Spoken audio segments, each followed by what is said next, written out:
আসসালামু আলাইকুম। আশা করি যে যেখানে আছেন সবাই ভালো আছেন, সুস্থ আছেন। আলহামদুলিল্লাহ। আল্লাহ পাকের রহমতে আমরাও সকলে ভালো আছি, সুস্থ আছি। ভিডিওটা শুরু করলাম হচ্ছে সকাল থেকেই। তো মাছটা আর কি ফ্রিজে ছিল, তো মাছটা ভিজাইলাম। মাছটা আর কি কুটবো, একটু ভিজলে। আর এখানে কচু কুইটা নিচ্ছি। তো আজকে রান্না করব হচ্ছে কচু দিয়ে ইলিশ মাছ দিয়ে রান্না করব, আর ডাল রান্না করব। আর এখান দিয়ে কিন্তু আমার নাতি হচ্ছে পরীক্ষা দিতেছে আর কি, ওর পরীক্ষা চলতেছে।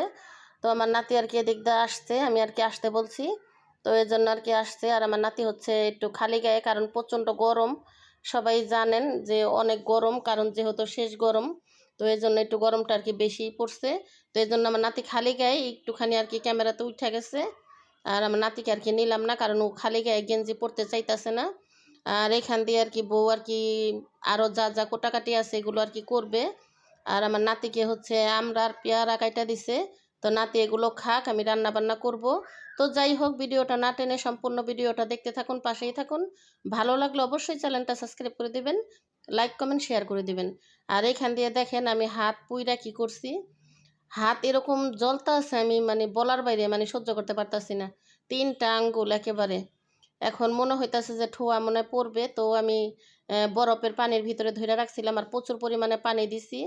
এলা জানি না, পরে বোঝা যাবে এলা ঠোয়া পড়বে কি না। তো কি আর করব, ঠোয়া পড়লে, কারণ আমার মনে ছিল না, কারণ আমি নিজে এই পাতিলাটা আর কি সেকা দিছি। তো সেকা দিয়ে আর কি আমি ওই পাতিলা আর কি হাত দিয়ে ধরছি, নুসনি দিয়ে না ধইরা। আর এখানে হচ্ছে কচু সিদ্ধ দিছি। তো কচুটা কিন্তু সিদ্ধ হয়ে গেছে। তো তরকারি রান্না করার জন্য আমি এখানে আর কি কড়াইটা বসায় দিলাম। আর হচ্ছে মাছটা ভাবছি কি যে ভাজবো না। তো আবার আর কি মানে কয়েকবারই ভাবছি ভাজবো না, আবার মনে করলাম যে একটুখানি আর কি হালকা ভাজা দিব। হালকা ভাজা দিয়ে দিলে আর কি ভালো লাগবে। আর এই কচুগুলা কিন্তু অনেক দিন ধরে আনছে, প্রায় 1 সপ্তাহ হয়ে গেছে। তো যাই হোক, কারণ কচুটা হচ্ছে একটু একটু আর কি পচা বের হয়েছে, কারণ যেহেতু 6-7 দিন হয়ে গেছে। তো যাই যতটুকু পারছি ফেলে তারপরে হচ্ছে বাকিটুকু আর কি নেওয়া হয়েছে।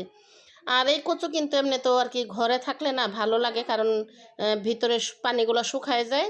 আর শুকায় গেলে না কচুগুলো হচ্ছে মিষ্টি মিষ্টি লাগে। আর এখানে তো আমি মাছটা দিলাম ভাজার জন্য চুলায়। আর এই যে দেখেন আমি কিন্তু ইলিশ মাছ হলুদ মরিচ এগুলো দিয়ে ভাজি না। আর যেহেতু তরকারি রান্না করার জন্য ভাজবো, একদম হালকা ভাজা দিব। তো এখানে কিন্তু কচুটা কষানো শেষ, কারণ যেহেতু সিদ্ধ করা কচু বেশিক্ষণ লাগে নাই আর কি। মশলাটা ভালোভাবে কষাইছে, আর কচু অতটা কষানো লাগে নাই। আর এখান দিয়ে কলম আমার ছেলের বউ হচ্ছে আমি আর কি শাক উঠাবো, কারণ আপনারা সবাই জানেন যারা আমার ভিডিও দেখেন, কারণ আমি শাক বাটা খাই। খালি শুধু ইলিশ মাছ আর ইচ্ছা মাছ ছাড়া সব তরকারি, তার গরুর গোশ, এই 3 তরকারি ছাড়া আমি সব তরকারিতে আর কি শাক বাটা খাই, কারণ শাক বাটা ছাড়া তরকারি আমরা আর কি খাইতে পারি না। তো যাই হোক, এখান দিয়ে কিন্তু রান্না বান্না আর কি কাজকর্ম প্রায় শেষ হয়ে আসছে। আর এই তো ঘর টর গুছায় নিল। আর হচ্ছে আমি কিন্তু গতকাল ভিডিও দিতে পারিনি, কারণ এত পরিমাণ গরম, গরমের কারণে আমার ভালোই লাগে না। আর এই তো আমার নাতি দুষ্টামি করতেছে। এখন আমরা হচ্ছে খাওয়া দাওয়া করতে বসলাম। আর নাতি হচ্ছে আগে আর কি নাতিকে খাওয়ানো হয়েছে। আর এখন হচ্ছে আমি আর আমার বউ আর কি খাওয়া দাওয়া করতে বসলাম। তো যাই হোক, নাতির হচ্ছে পরীক্ষা চলতেছে, আমি এদিক দিয়ে আসতে বলছিলাম, এই জন্য আর কি আসছে। আর আমি এমনি তো ঠিকঠাক মতো ভিডিও দিতে পারি না। আর আমি আর পারবো কি না আমি জানিও না, কারণ নিজে আপনারা সবাই জানেন যে আমি এমনিতে অসুস্থ থাকি।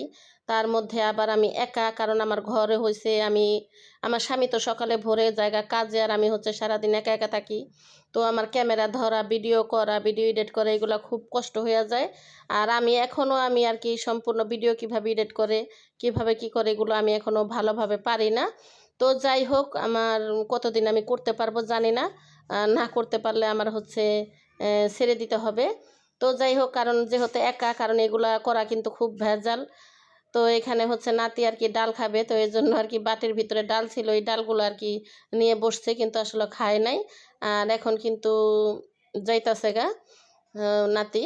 তো বাড়িতে যাইতাছে, কারণ ম্যাডাম ম্যাডাম আসবে, ম্যাডামের কাছে আর কি পড়বে। তো যাই হোক, ওরা তো চলে গেল। তো মাগরিবের পর হচ্ছে ওর দাদা আর কি মিলাদ পইরা এখানে হচ্ছে মিলাদ মিলাদ পইরা নিয়ে আসছে। এখানে একটা হচ্ছে নিমটি, আর হচ্ছে মিষ্টি কয়টা দেখে নি, 4টা মিষ্টি। তো 4টা মিষ্টি আর হচ্ছে একটা নিমটি। তো এখন ওর দাদা বলতেছে যে তুমি খাও। তুমি খাও বলে।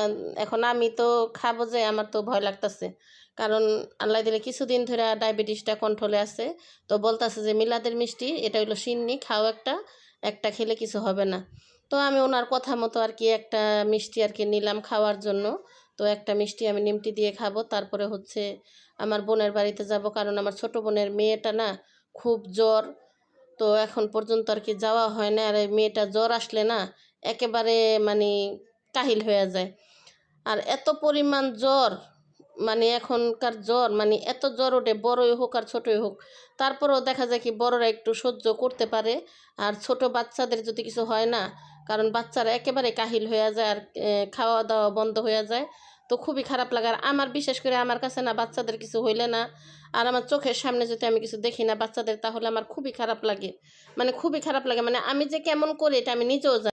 তো এই তো চলে আসলাম বোনের মেয়েকে দেখতে, আর এত জ্বর কি আর বলবো। কারণ এতক্ষণ এতক্ষণ না ও খালি ওই খিঁচুনি ওঠে না যেরকম, এরকম খালি করছে। তো যাই হোক, আমার বোনের মেয়েটার জন্য সবাই দোয়া করবেন যেন আল্লাহ তাড়াতাড়ি সুস্থ করে দেয়। তো আমার আজকের ভিডিওটা এই পর্যন্তই। সবাই ভালো থাকবেন, সুস্থ থাকবেন। আল্লাহ হাফেজ।